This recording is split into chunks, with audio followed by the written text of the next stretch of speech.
things to remember about pump drill, bow drill is the same way, using the same style rod, is after you've done a few holes and you kind of burnt, your tip will kind of get a little black. So you're going to take your knife, that's why it's good to have a nice sharp edge on your knife, and you're just going to flake that black off your tip. You want to expose the fresh wood. Alright, once you got that, again I set up a couple holes here. Take your spindle, put it down there, crank away. Hope you get an ember.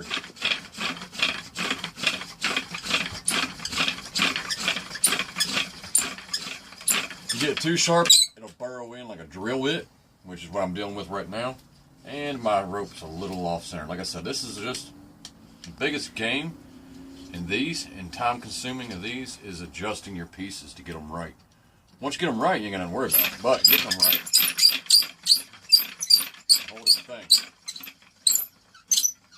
I said I burnt through that hole a little too quick, so what I'm going to do is go right here next to it, purposely wear my tip down a little bit.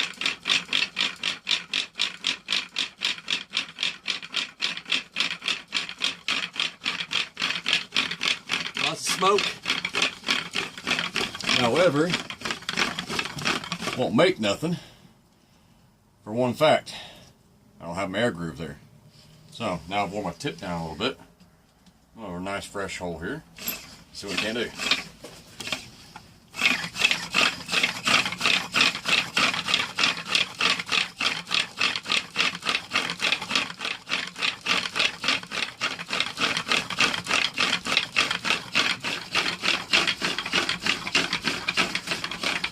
Again, I applaud those guys on TV shows. They give this thing a couple minutes of twist, and bam, they got a fire.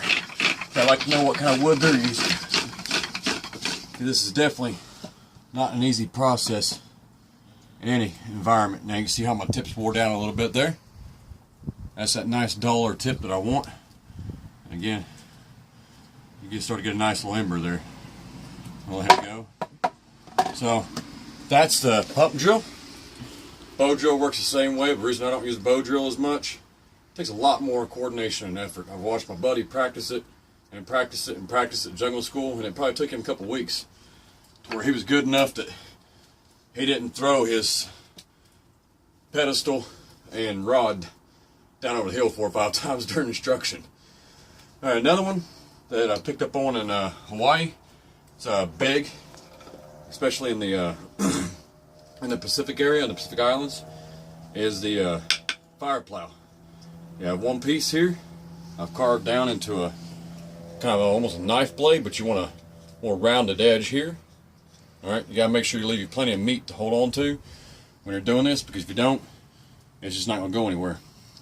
Now I've got a little hole right here. This piece is a recycled piece from a chair I made.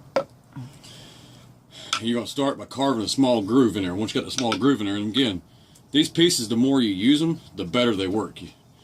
The first one you pick up probably ain't work too well. The more you use it, the better it kind of wears itself in. Now I'm going to take this, and I'm going to take a little bit of this tree bark right here. I'm going to wad it up. I'm going to put it down here in the center. If you ever get the chance, in Hawaii, they have a place called the Polynesian Culture Center. They're an awesome place to go. The guys out there, they put on a really cool display with a fire plow method, and they use hibiscus wood for their wood, and they just make it look so easy. So don't get deceived again by what you see on TV. None of these methods are simple. Now what I'm doing is, you see the smoke start to roll off of it. I want to stop just short of that tinder at the bottom. I'm using it to catch this hot dust in hopes of getting an ember. When you're doing these wood on wood friction methods, it's very hard to keep it going, and once you get an ember, they're very fragile, so you have to move quickly. First hint of an ember, which we don't quite have one, but first hint of an ember, you gotta move really quickly to get it moved into your tinder pile. So it's a good idea. Now you see over the pan, got some dried grass, like so. I would lay this at the bottom of my pedestal here. When I got my ember going, I drop it into there. You don't want to have to be reaching for stuff and have stuff too far away, because once you get it, you really have to act then and there, or it's going to go out. So we'll give this one more shot, so we can't get some more smoke rolling. Again, this is a very time-consuming and physical task. Get these fires to work.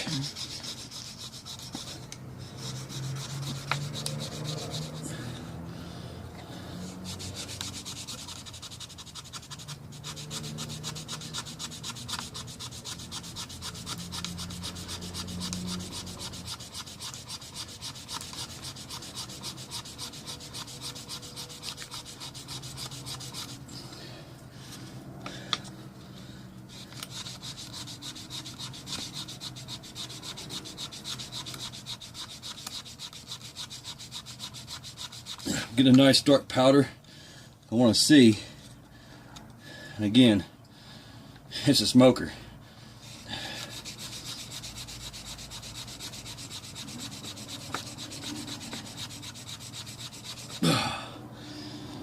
Like I said, these guys that do it on TV make it look really easy. There you go. It's not that simple. When you're selecting your woods for these two, it's the same concept as the bow drill, pump drill, any wood friction fire. You're going to try to have a harder pedestal or device than your base. Now we're going to move on to some more methods here. We're going to do some stone on stone and some flint on steel. Again, I'm not concerned really too much tonight. I've practiced these a lot, and each one of these methods here probably about at least a 30-40 minute process if you've got the right woods, the right environment, and everything falls into place like it's supposed to. Like tonight, if you're just out here messing with it just to show it, you know, I'm just going to spend a little time on each one and go on to the next. Now, nice piece of what we call field flint at home. Pick these up in the tobacco field and walk them behind a tobacco setter. And a piece of quartz stone from Malaysia. Now, it's a really tedious method, but when we were in jungle school in Malaysia, they had it down pat like a science. Like again, if it's something you grow up with, something that you've used every day, you probably throw these two rocks in your pocket if you know they work, and they work perfectly. All right.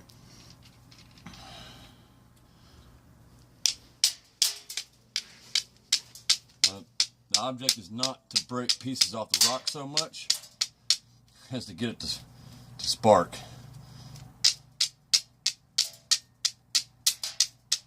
Now I'm breaking way too much away here.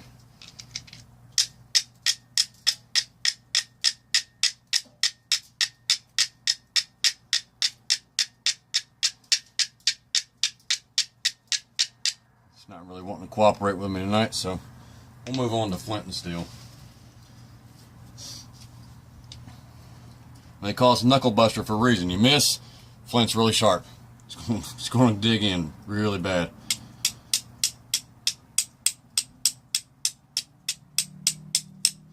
You see, with this method, it takes a lot of practice to kind of control where those sparks of embers are going.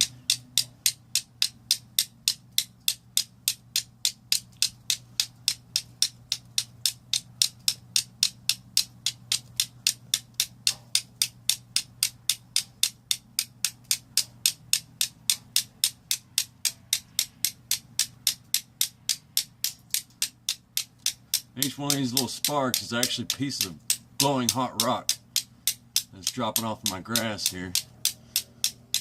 Look, see if one catches fire. You really have to, again, go at it. It's not as simple as flicking your Bic and getting a fire started. That's why it's called self-reliance. It's patience.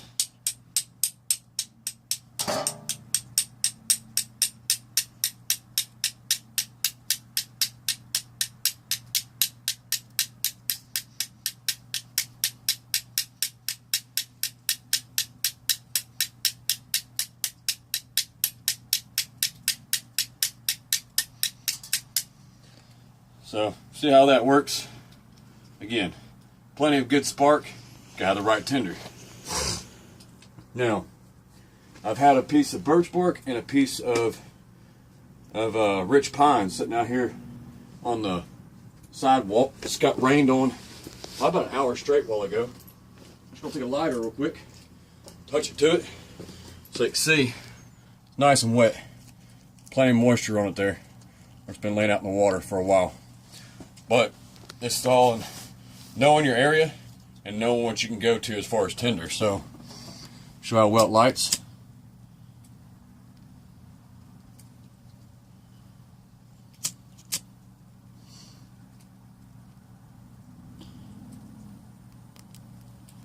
Birch bark's really cool.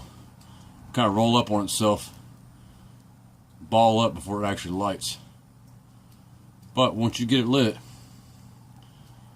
the great thing is, you light that little roll.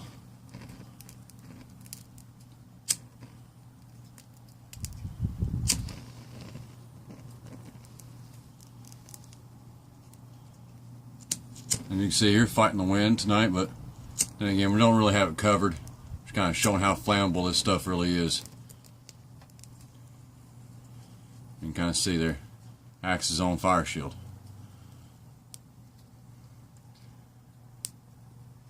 We'll let that sit there. Alright, now this is the rich pine. Like I said, you can cut this from a log that's soaking wet. Now if I drop this in my fire and I got a little bit of a flame going, it's going to sizzle and fire right up.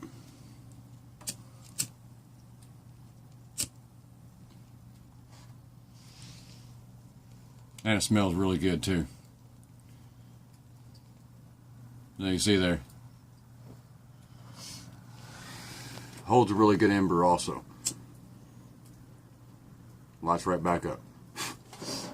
Again, just knowing the area you're in and knowing what to go for. This bark here that I showed earlier, it's actually a ball of bark that I picked up from that last video in eastern Kentucky. And it just rolled around your hands and rolled around your hands. Kind of turns out to a fur. And that kind of stuff right there is what you really want to look for, because this can be soaking wet, put it in your pocket for a little while, and it's going to dry out, and it's going to be excellent, excellent tinder. Alright, that combined with some straw grass here. Alright, and we'll go to our go-to fire starter over here, the ferro rod. Again, great way to do it. Takes lots of practice. Okay, that flint and steel. Pioneers did it for a long time. And we'll scoot our grass up here. Again, you want a nice pile of it. You don't want to break it up too fine, but you don't want it to be in this state either. This is what it looks like before I break it up and crunch it up into this. Alright, now we're going to take this little bit of tree bark here that we've wallowed up, and again, it's just all about crushing it up, tearing it apart a little bit, breaking the fibers up, making it to where it holds that ember just that much better. A lot of people call it a bird's nest. You can call it whatever you want to call it. It's fire tinder is all it is. Point blank. No matter what you call it. Pig is a pig. Alright, so you take your tinder here, kind of pull it all together, mix it back and forth. I'm going to set that at the base where my striker is going to be at, kind of up into my grass there, as a backstop for my sparks. Now, granted, all this is dry, and it'll be a lot easier, harder in a wet environment, but practice makes perfect in all environments. Scoot this back against the back of my pan here. I'd have this inside my Dakota hole, so it'd be much easier to control where my tinder sits. There you go. And my fire comes up from underneath. She's good to go. I'm going to add a little tinder here. Be careful with it, as it's like a baby. It's very fragile. So, there you go. Key point. It's very fragile. You lose it if you ain't careful. So, it's too easy. Get a couple more sparks here. Great thing about ferro rod, will work in almost any environment. Another great benefit to building your fire inside of a Dakota hole, you don't have to worry about the wind coming in from the side and blowing these fragile embers out. Like we got a little bit of wind kicking up right now. See if it blows our fire out. Hopefully it does, so we can restart it. But if it don't, we'll roll with it anyways. Just got all in what nature wants to do. It wants to cooperate or don't want to cooperate. And you're kind of at its mercy, no matter how skilled you are. So it's one thing to always remember, not to get discouraged. Just try again. These wood friction methods, they don't work. Take a break, walk away, come back. You know, let your wood dry out some more. Let the conditions change a little bit. Might be a little better in the afternoon than it is in the morning. You build your shelter correctly, you shouldn't have to depend on a fire for your survival throughout the night. Although a fire is going to be necessary sooner or later.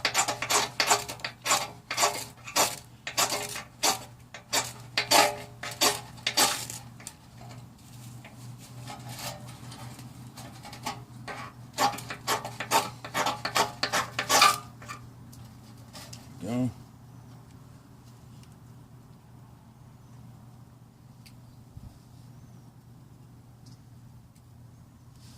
I'm kind of shield this a little bit, let it get up there a little bit before I pull my hands back.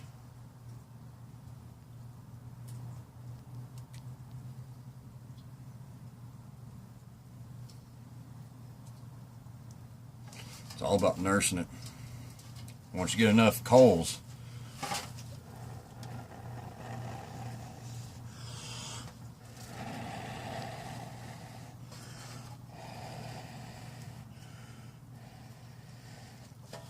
again, blow too hard, blow it out. Blow too soft, you don't get nothing. All in practice. I'm a little rusty right now. It'd be a lot easier. I used to do this on a daily basis, instructing at the jungle school, but it's like riding a bicycle. As long as you keep those skills in the back of your mind, you realize how important they are, and you're never going to lose them.